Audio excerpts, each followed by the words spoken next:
Dans cette vidéo, je vais vous montrer comment j'ai transformé ce dessin d'ordinateur portable en version 3D ultra réaliste avec le logiciel Blender. Et tout ça en moins de 24 heures.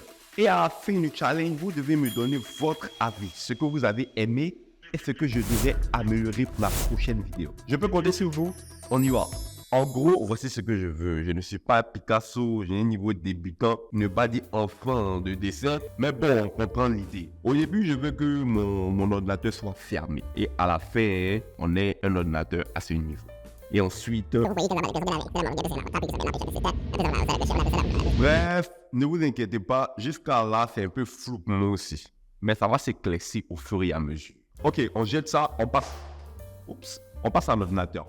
La première étape, c'est de comprendre l'anatomie de l'objet qu'on veut créer. Dans notre cas, il s'agit d'un ordinateur portable. Et donc, je vais sur Google, je regarde des modèles qui me plaisent bien. J'aime bien les MacBooks. Je télécharge quelques images comme référence. Comme vous pouvez le voir, la structure est plutôt simple. Ce sont les détails qui seront un peu délicats. Sinon, en gros, on a l'écran, le clavier, les différents ports, et sans oublier la touch bar. Je ne sais pas pourquoi les nouveaux MacBooks n'ont pas de touch bar. Bon, Apple a vraiment déconné. Parce que c'est ma partie préférée, c'est mon élément préféré dans le MacBook. Mais bon, je décide que mon ordinateur aura une touch bar. Maintenant qu'on comprend l'anatomie de notre objet, on va passer maintenant à la modélisation. En gros, on va utiliser tous les éléments de Blender pour sculpter notre ordinateur de manière numérique. Et donc, on y va. On importe nos images de référence, supprime le cube par défaut pour le moment. On va commencer par modéliser les touches de notre clavier. Il suffit d'ajouter une surface plane. J'essaie de concorder avec la forme de la touche Q par exemple. Je veux que les touches soient légèrement arrondies sur les différents points. Donc avec le mode d'édition proportionnelle, je déplace la face du haut, extrude le tout pour compléter la touche Q. Maintenant qu'on a fini notre Q, on va répéter le même processus pour toutes les touches.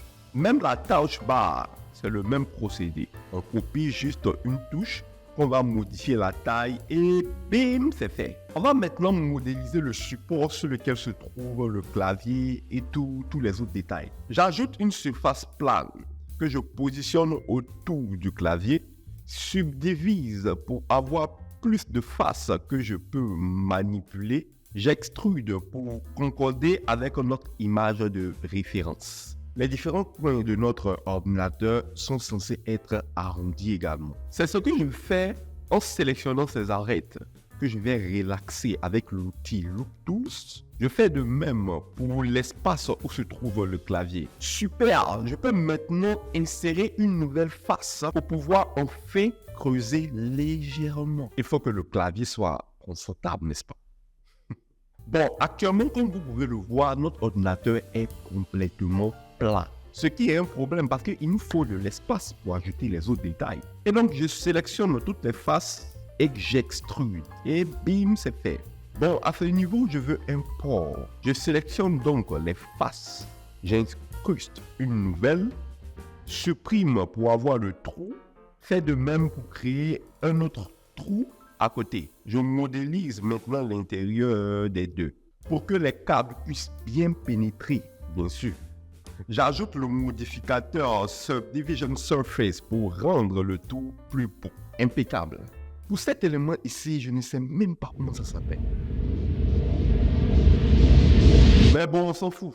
Je sélectionne la partie en question, supprime les faces et on va manuellement remplir nous-mêmes en extrudant tout simplement. Avec un peu le Subdivision Surface, ça devient un peu, n'est-ce pas? Notre PC commence à prendre forme. Il nous reste le curseur. Donc, je sélectionne cette partie, incruste une nouvelle face, arrondis les coins, extrude légèrement à l'intérieur pour avoir un petit creux. Et bim, on a notre curseur. Bon, à l'arrière, je crée un creux où on va fixer notre écran tout à l'heure. En ce qui concerne l'écran, il faut que sa taille concorde parfaitement avec la taille de cette partie. Donc, ce que je vais faire est de copier les sommets des limites de ce support, les remplir de faces, pour avoir donc une surface plane avec la même forme que l'autre partie. Je repositionne et j'extrude pour avoir le volume et simuler la forme d'un écran. Plutôt cool, vous trouvez pas? À l'arrière, c'est encore vide. Pour rectifier ça, je vais ajouter un cube et bien repositionner. Ce cube va me servir de levier tout à l'heure. Ne vous inquiétez pas, vous allez comprendre. Bon, on a terminé le tour de notre écran. Il nous faut maintenant ajouter des détails sur la face de l'écran. Mais comment faire si notre PC actuellement est fermé? Ah, c'est là qu'intervient notre levier. On définit le cube juste derrière comme étant le parent de notre écran. Et bim, grâce à cela, on peut maintenant ouvrir notre PC sans aucun problème. Jusqu'à là, la modélisation est plutôt cool. Ce n'est pas mal. On va maintenant ajouter les différentes couleurs et tout ce qui va avec. Mais avant ça, si vous êtes actuellement un graphiste débutant et vous avez toujours été passionné par la 3D, les effets spéciaux ou le motion design, mais vous ne savez pas comment vous y prendre et par où commencer, je vous donne la possibilité de devenir mon étudiant et de réaliser avec facilité ce que moi-même je réalise au quotidien. La liste de mes formations se trouve en description, si vous êtes intéressé bien sûr. On va maintenant passer à la texturation. En d'autres termes, ajouter une peau à notre PC. Commençons avec le clavier. Avant tout, il faut déballer la texture. J'ajoute les coutures pour montrer à Blender où il devra couper. Ensuite, je me positionne en haut et je vais projeter l'emballage depuis la vue. Comme ça, vous pouvez voir que l'emballage prend la même forme que l'image. Magique, n'est-ce pas? J'ajoute maintenant l'image de référence de haut dans l'éditeur UV et je fais concorder l'image à l'emballage et bim, c'est fait. Cool. Pour le fond d'écran, je vais ajouter une image que j'ai conçue rapidement sur Photoshop. En gros, c'est juste mon logo au milieu, avec un fond mystérieux. Mystère. Bon, pour être plus sérieux, je plaque mon image juste ici. En ce qui concerne autour, je vais rendre la zone noire. Cependant, normalement, cette partie est censée être un écran, donc doit refléter un peu plus la lumière. Pour simuler cet effet, je vais diminuer la propriété de rugosité et bim, le tour est joué. Pour le dos de l'écran, je veux qu'il soit en aluminium avec une plus grande rugosité. J'ajoute le même matériau à l'autre partie de l'ordinateur. Pour le curseur, c'est aussi de l'aluminium, mais je veux qu'il soit moins brillant que le reste. Et bim, c'est fait. Sans oublier que la touch bar est aussi un écran, donc doit aussi refléter un peu plus la lumière, exactement comme l'écran de notre ordinateur. Et donc, c'est exactement ce qu'on va faire, diminuer la rugosité de cette partie uniquement. Et voilà, c'est fait. Bon. Normalement, sur le dos de chaque ordinateur, il y a forcément un logo. Le logo de la structure qui a créé l'ordinateur en question. Ça peut être un Apple, un HP et bien d'autres. Cependant, moi, je vais plaquer mon logo. Parce que c'est moi, je l'ai conçu. Oui. Et donc, on y va. Je sélectionne cette partie, ajoute mon logo, je dimensionne proprement.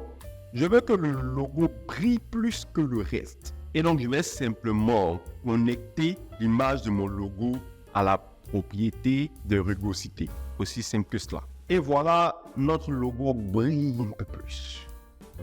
Super. Donc, maintenant, on va passer en mode rendu pour voir à quoi notre PC ressemble actuellement.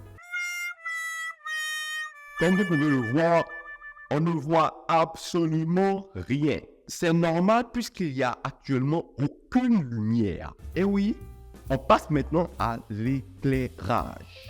La première lumière que je vais ajouter, c'est la lumière qui émane de l'écran.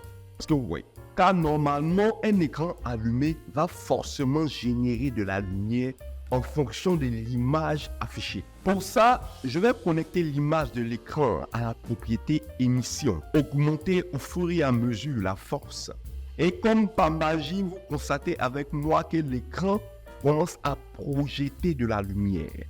Sans oublier la touch bar qui est censée également projeter de la lumière. Donc, c'est le même processus. Plutôt cool, n'est-ce pas? Super, maintenant on passe à l'animation. On va décider les différents plans qu'on veut réaliser. Dans mon premier plan, je veux une ouverture progressive de l'ordinateur pendant que la caméra filme le clavier. Est-ce que vous voyez? Bon, vous ne pouvez pas voir, on y va. À la première image, j'ajoute une image clé et je glisse jusqu'à la 100e image. J'ouvre l'ordinateur et j'ajoute une autre image clé. Et bim, on a une ouverture animée. Je fais de même avec la caméra en ajoutant de la profondeur de champ pour avoir un effet plus réaliste.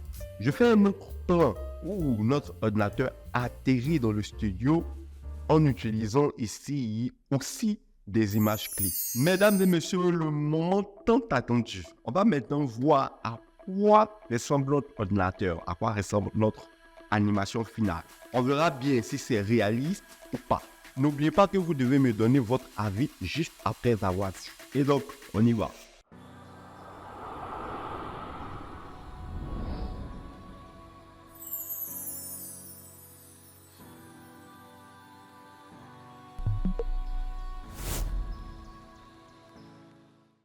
Super, donc qu'est-ce que vous en pensez? On se retrouve dans les commentaires.